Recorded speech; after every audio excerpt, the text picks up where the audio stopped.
وعلی خفیہ، اور اپنے خفین پر مسح کیا۔ ایسے ہی امام ترمذی رضی اللہ تعالی عنہ نے باب ما جاء فی المسح علی الجوربین والعمامہ کے تحت ایک حدیث ذکر کی۔ وہ حدیث حضرت مغیرہ بن شعبہ رضی اللہ تعالی عنہ سے مروی ہے۔ انہوں نے فرمایا قال توضأ النبی صلی اللہ علیہ وسلم ومسح علی الخفین والعمامہ۔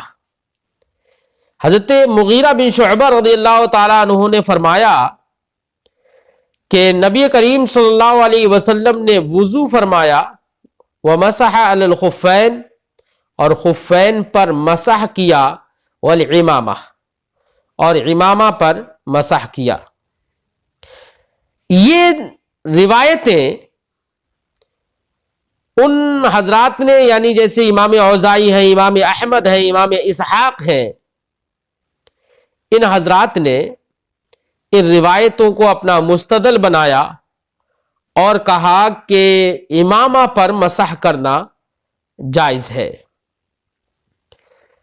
سب سے پہلی بات، حالانکہ اس روایت کے بارے میں امام ترمذی رضی اللہ تعالی عنہ نے آگے فرمایا ہے کہ یہ روایت جو ہے وہ صحیح ہے۔ امام ترمذی فرماتے ہیں قال ابو عیسیٰ حدیث المغیرہ بن شعبہ حدیث حسن صحیح وهو غیر واحد من اہل العلم من اصحاب النبی صلی اللہ علیہ وسلم منہم ابو بکر وعمر وانس وبه يقول الاوزاعی واحمد واسحاق قالوا يمسح على العمامہ۔ یہ حضرت امام ترمذی نے فرمایا، یعنی حدیث مغیرہ بن شعبہ کی حدیث کو حسن صحیح بھی قرار دیا اور کہا کہ ان حضرات نے اسی کا قول کیا ہے کہ امامہ پر مسح کیا جائے گا۔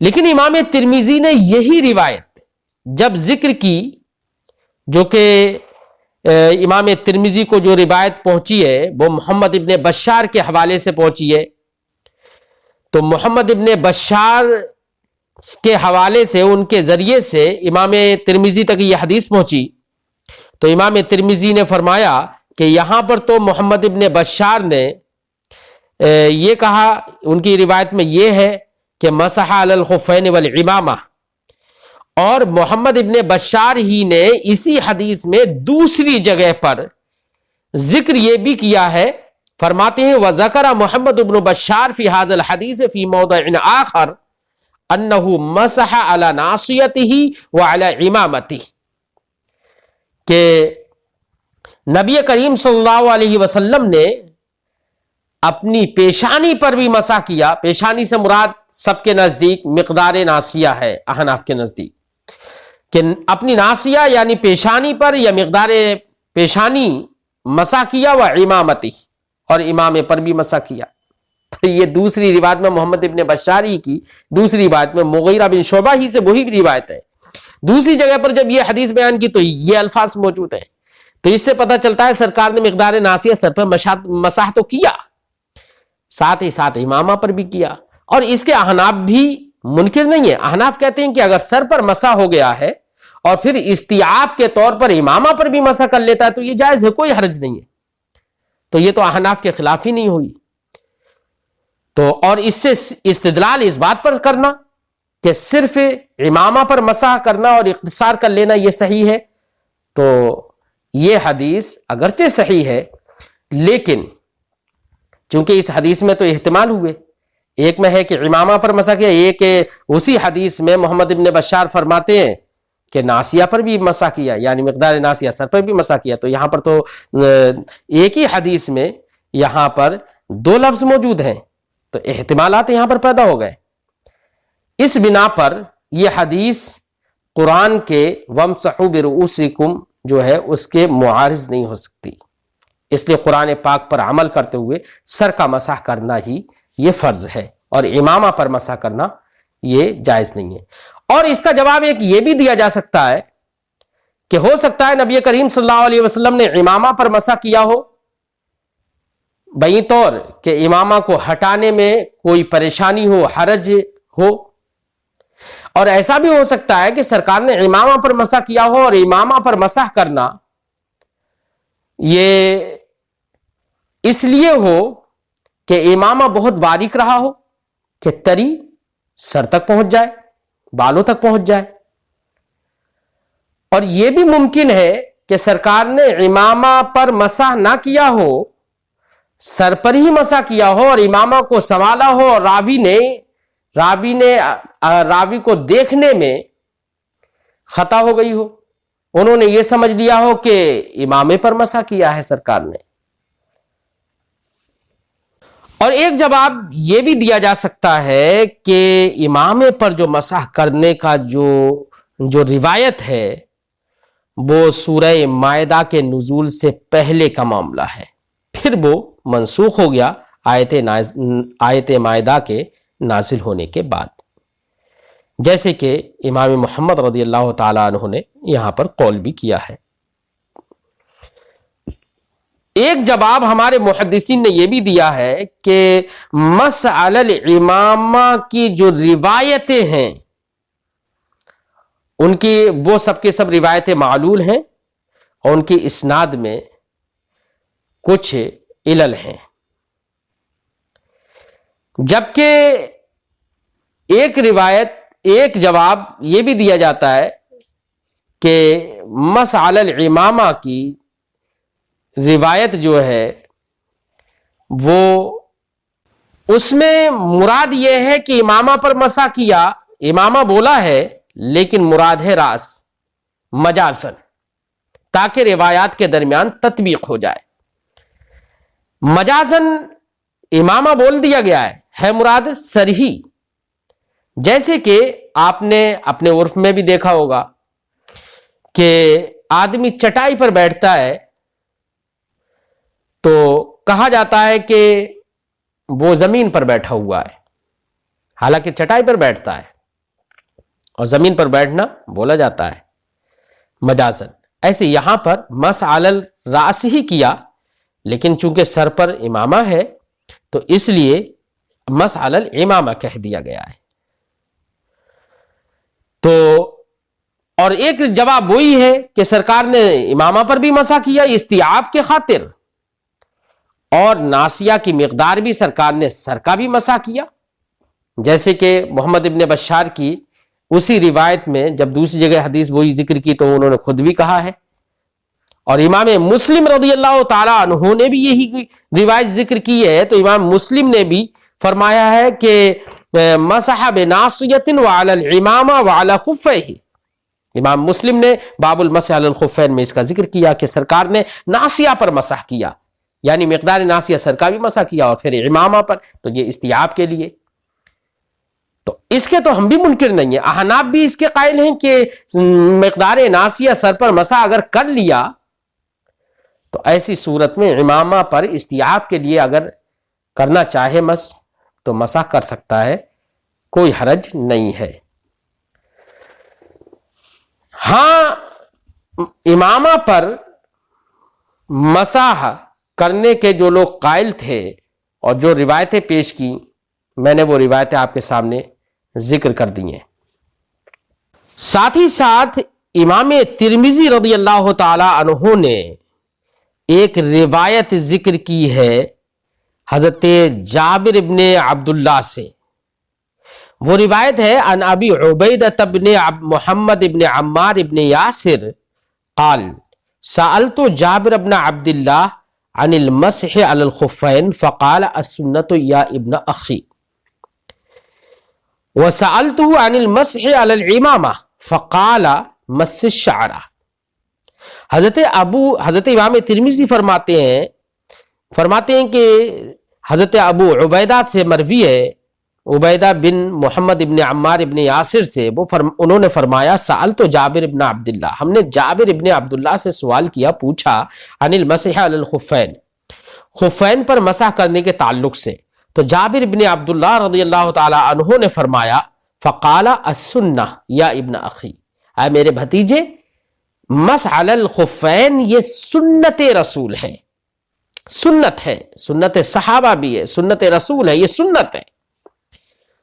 اور پھر فرماتے ہیں وَسَأَلْتُهُ عَنِ الْمَسْحِ عَلَى الْإِمَامَةِ، حضرت جابر بن عبداللہ ہی سے میں نے مسح علی الامامہ کے بارے میں پوچھا، فقال مس الشعر، تو فرمایا کہ امامہ پر مسح مت کرو، شعر یعنی بالوں پر مسح کرو، بالوں کو چھوؤ، مس الشعر کا ذکر ہے یہاں پر۔ تو اس روایت سے بھی معلوم ہوا کہ امامہ پر مسح کرنا جائز نہیں ہے۔ جن جن روایتوں میں امامہ پر ہے یا تو وہاں پر مجازن امامہ بول دیا گیا ہے، یا کسی ضرورت اور پریشانی کے پیش نظر ہے وہ، یا وہ حکم منسوخ ہے، یا راوی کے دیکھنے میں خطا ہے، یا یہ کہ جن روایتوں میں موجود بھی ہے، تطبیقی روایت کے طور پر موجود بھی ہے کہ ناسیہ پر بھی مسح کیا اور استیعاب کے لیے امامہ پر بھی مسح کیا۔ امام ترمذی رضی اللہ تعالیٰ عنہ اس کو ذکر کرنے کے بعد فرماتے ہیں وقال غیر واحد من اہل العلم من اصحاب النبی صلی اللہ علیہ وسلم والتابعین، اسی کا قول کہ امامہ پر مسح کرنا جائز نہیں ہے، یہ قول بہت سارے اہل علم نے کیا، اصحاب نبی صلی اللہ علیہ وسلم میں سے بھی، تابعین سے بھی۔ لا یمسح علی الامامہ، یا معروف بھی پڑھ سکتے ہیں لا یمسح علی الامامہ، ایک وضو کرنے والا شخص امامہ پر مسح نہیں کرے گا، الا ان یمسح برأسہ مع الامامہ، مگر یہ کہ وہ اپنے سر پر بھی مسح کرے، اگر امامہ پر کر رہا ہے تو امامہ کے ساتھ ساتھ سر پر بھی مسح کرے۔ یہی قول ہے سفیان ثوری کا، امام مالک ابن انس کا، عبداللہ ابن مبارک کا، امام شافعی کا، امام اعظم ابو حنیفہ رضی اللہ تعالی عنہ کا۔ چلیے ترجمہ لگاتے ہیں۔ باب المسح علی الامامہ، امامہ پر مسح کرنے کا بیان ہے۔ امامہ یہ عین کے کسرے ہی کے ساتھ ہے۔ امامہ وہ پگڑی ہے جس کو مرد باندھتا ہے، یہ سنت متواترہ ہے۔ رسول اللہ اکرم صلی اللہ علیہ وسلم نے ہمیشہ امامہ باندھا ہے، یہ سرکار دو عالم صلی اللہ علیہ وسلم کی سنت متواترہ ہے۔ اسی لیے ہمارے فقہا نے یہ بھی سنت متواترہ، اس لیے ہمارے فقہا نے یہ بھی فرمایا کہ امامہ کے ساتھ استہزاء کرنا کفر ہے، سمجھے نہیں؟ والخمار، اور خمار پر مسح کرنے کا بیان۔ خمار سے مراد دوپٹہ جن کو عورتیں اپنے سروں پر زیب کرتی ہیں، زیب سر کرتی ہیں۔ خمار کا معنی دوپٹہ بھی ہوتا ہے، اور یہاں پر دوپٹی ہی کے معنی میں ہے، کیونکہ حدیث پاک عورت کے دوپٹے ہی سے متعلق یہاں پر ذکر کی ہے۔ ایک خمار کا معنی ٹوپی بھی ہو جاتا ہے۔ ایک روایت میں ہے کہ سرکار دو عالم صلی اللہ علیہ وسلم نے مسح کیا خمار پر، تو سرکار دوپٹہ تھوڑی اوڑھتے تھے، ٹوپی اوڑھتے تھے، وہاں پر خمار سے مراد کیا ہے؟ ٹوپی ہی ہے۔ بہرحال یہاں پر مراد خمار سے دوپٹہ ہے۔ اخبرنا مالک قال بلغنی عن جابر بن عبداللہ انہ سئل عن الامامہ، امام محمد فرماتے ہیں کہ ہمیں خبر دی امام مالک نے، امام مالک فرماتے ہیں کہ مجھے حضرت جابر بن عبداللہ سے یہ بات پہنچی ہے۔ تو یہاں بلغنی آ گیا، جس سند میں امام مالک یا امام محمد یہ فرمایا بلغنی، تو اس کو ایسی سندوں کو، ایسی روایتوں کو بلاغات کہتے ہیں۔ کیا کہلاتے ہیں وہ؟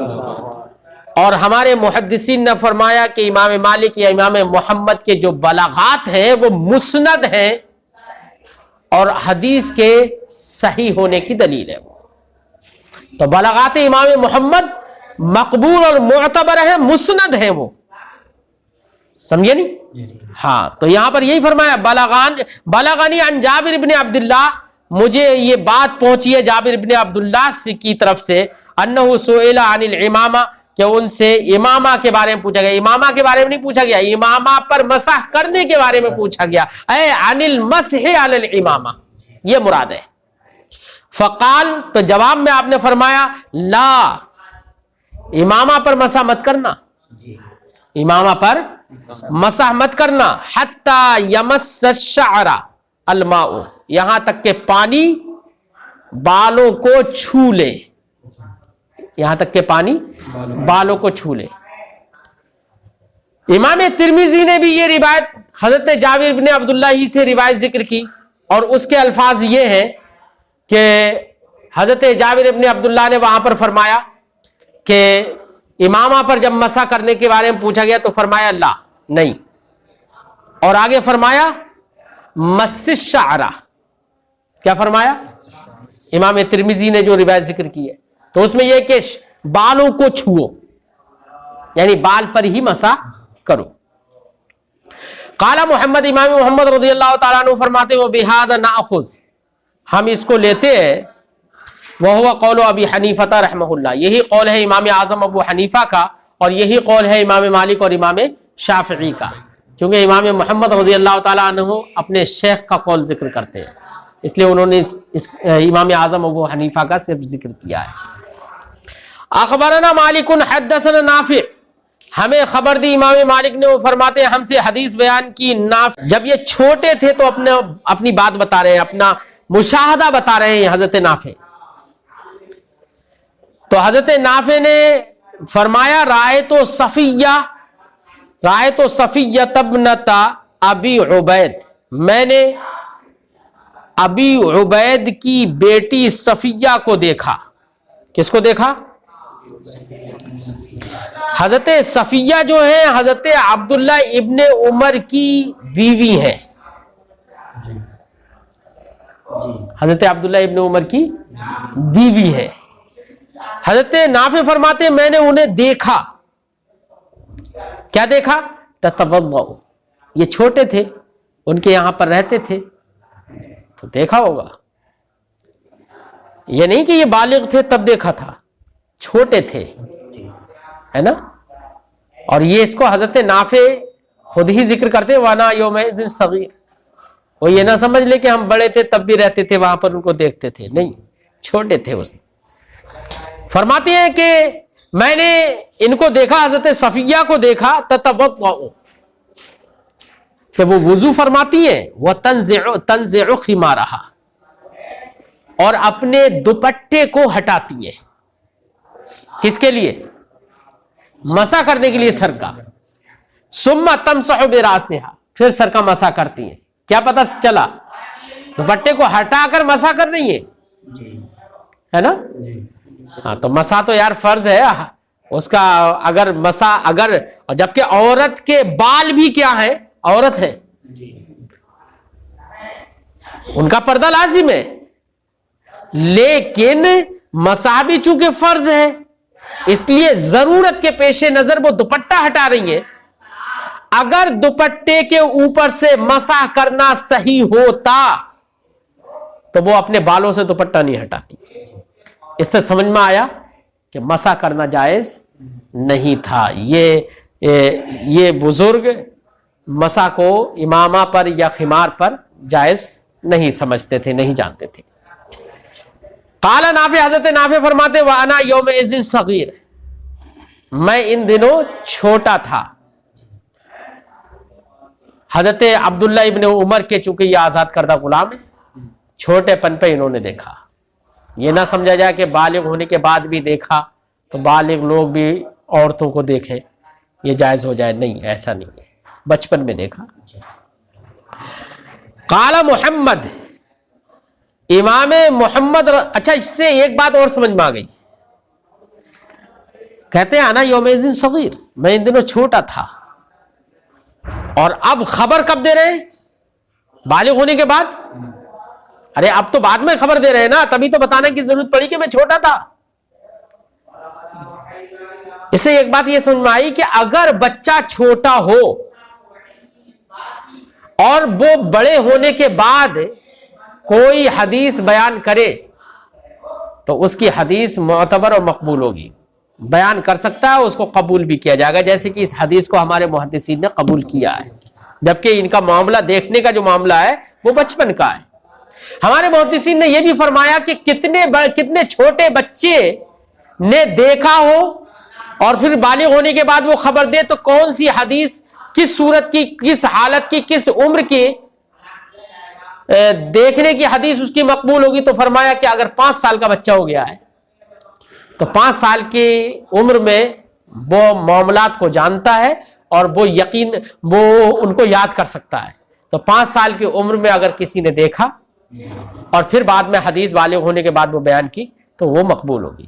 اسی لیے ہمارے محدثین نے یہ بھی فرمایا کہ اگر کوئی کافر تھا اور اس نے سرکار کو دیکھا تھا، سرکار کو کرتے ہوئے کچھ دیکھا اور پھر اس کے ذہن میں وہ سرکار کا فعل یا قول ذہن میں رہا، یاد رکھا اس نے، اور پھر بعد میں وہ اسلام لے آیا، اسلام لانے کے بعد اس نے اس حدیث کو بیان کیا تو اس کی بھی حدیث مقبول ہوگی، ہے نا.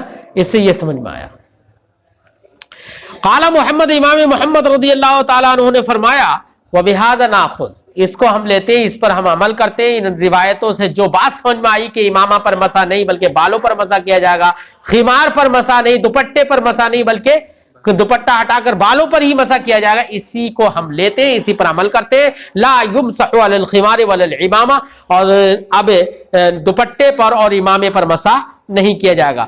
ہے مجہول پڑھ لو، چاہو تو لا یمسح بھی پڑھ سکتے ہو، معروف کہ مسح نہیں کرے گا، متوضی مسح نہیں کرے گا امامہ پر بھی اور نہ ہی دوپٹے پر. بلغنا، حضرت امام محمد فرماتے ہیں، یہ بھی بلغنا فرما رہے ہیں. تو بلاغات امام محمد کے بارے میں میں نے کہہ دیا اس سے پہلے کہ امام محمد کے بلاغات مسند ہوتے ہیں، ہے نا. ہاں، فرماتے ہیں بلغنا، ہم تک یہ بات پہنچی ان المسح علی الامامہ کانا فتورکا، مسح علی الامامہ تھا پہلے، آیت مائدہ کے نازل ہونے سے پہلے یہ حکم تھا، پھر منسوخ ہو گیا. تو ہم نے کہا کہ جن جن روایتوں میں ہے وہ حکم یا تو منسوخ ہے. ویسے ہم نے یہ جواب ذکر کر دیے. کانا تھا پہلے، فتوری کا، پھر اس کو چھوڑ دیا گیا. وہو قول ابی حنیفہ والعامہ، یہی قول امام اعظم ابو حنیفہ رضی اللہ تعالی عنہ کا، اور عام فقہا کا. عام فقہا سے مراد امام مالک ہے، امام شافعی ہے، اور امام حضرت عبداللہ ابن مبارک ہے، اور بہت سارے فقہا. یہاں پر امام احمد ابن حنبل اور امام ابو ثور، ان حضرات کا یہ کہنا ہے کہ خمار اور امامے پر بھی مسح کرنا جائز ہے، لیکن یہ لوگ مطلقاً نہیں کہتے ہیں. حضرت احمد ابن حنبل رضی اللہ تعالی عنہ تو یہ فرماتے ہیں کہ خمار یا امامہ پر مسح کرنا اس صورت میں جائز ہے جبکہ کسی نے امامہ باندھا ہو طہارت پر. یعنی جیسے مسح علی الخفین کا معاملہ ہے کہ طہارت پر پہنے ہو تو مسح جائز ہے، ویسے ہی وہ کہتے ہیں کہ یہاں پر بھی اگر طہارت پر امامہ باندھا یا دوپٹہ پہنا تو ایسی صورت میں دوپٹہ یا امامہ پر یا ٹوپی پر مسح کرنا جائز ہوگا. جبکہ ابو ثور یہ کہتے ہیں، وہ کہتے ہیں کہ وہ توقیت کے قائل ہے. کس کے قائل ہے؟ توقیت کے. وہ کہتے ہیں کہ یہاں پر بھی وقت متعین کرنا پڑے گا. امامہ اور خمار پر مسح کرنا تبھی جائز ہوگا کہ طہارت پر بھی پہنا ہو اور ساتھ ہی ساتھ اس کا ایک وقت متعین ہوگا، جیسے کہ مسح علی الخفین کا وقت ہے کہ مقیم کے لیے 1 دن 1 رات اور مسافر کے لیے 3 دن 3 رات. ویسے ہی یہ حضرت ابو ثور فرماتے ہیں کہ یہاں پر بھی مسح علی الامامہ 1 دن 1 رات مقیم کے لیے ہوگا اور مسافر کے لیے 3 دن 3 رات جائز.